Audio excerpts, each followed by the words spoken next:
Hello and welcome to my quick tutorial on ShaderBlaster, my tool for quickly assigning shaders and changing attributes of said shaders without the need for going into Hypershade. It's quite an easy setup this. You just select the geometry that you want to add a shader to and then you click whichever pre-made shader button you want, and you can tell there's colors here already. This went quite quickly, yeah? Wonderful. That's basically what the tool started as. Now it's evolved a bit since then. There's several things you can do here. So let's just select geometry, and you can tell you have the option to change the settings within the ShaderBlaster. And whatever you select here, you can also tell what type of shader it is, and you have instantaneous controls for the different things you would normally change in a shader.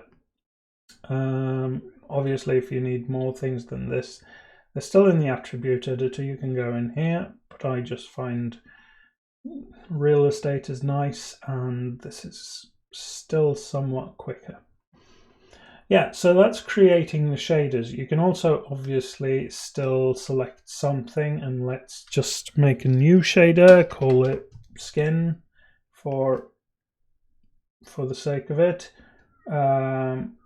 Same thing, you can select and change color and whatever, and yeah, be happy about that. Once you have created something, maybe this isn't skin, maybe this should be ice cream. Ice cream. Is that how you spell ice cream? Yeah.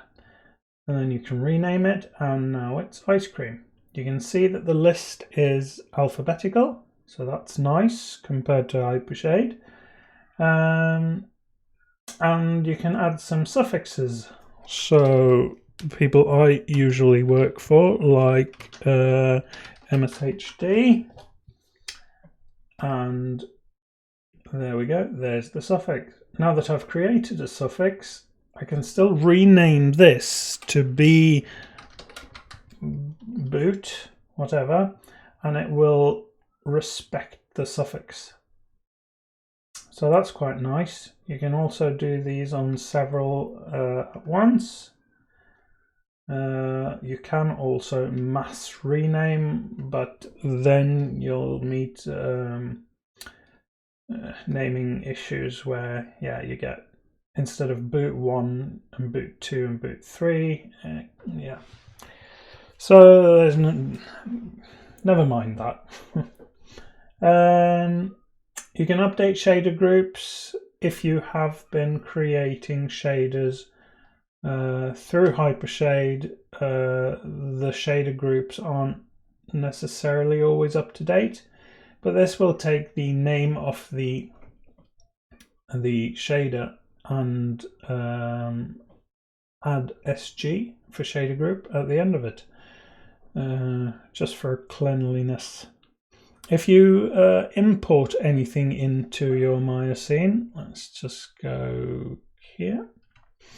There's a pre-made file called boxes.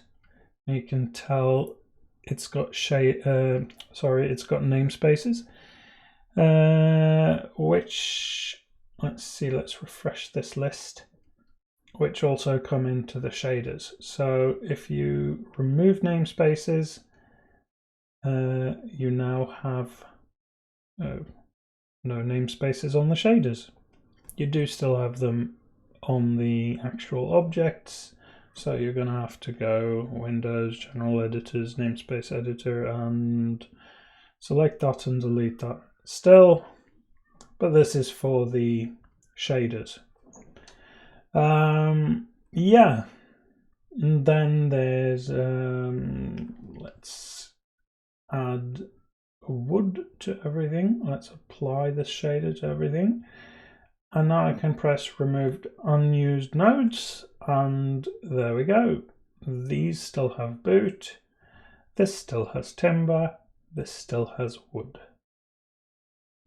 As an added bonus, I can say, actually, I want this so-called wood, this pink wood, to not be a Lambert, but I would like it to be a standard surface. Now I can convert that, and now it's a standard surface. You can also, let's see if we just add a file here. Let's call it there. So now I've got this standard surface with a file texture connected to it. But I don't want it to be a standard surface anymore. I want it to be a AI standard surface. I can convert the shader again. And there we go. Now it's an AI standard surface. It still keeps the texture connected to it. And yeah, that's about it. I find this very useful. I really hope you do too. See you around.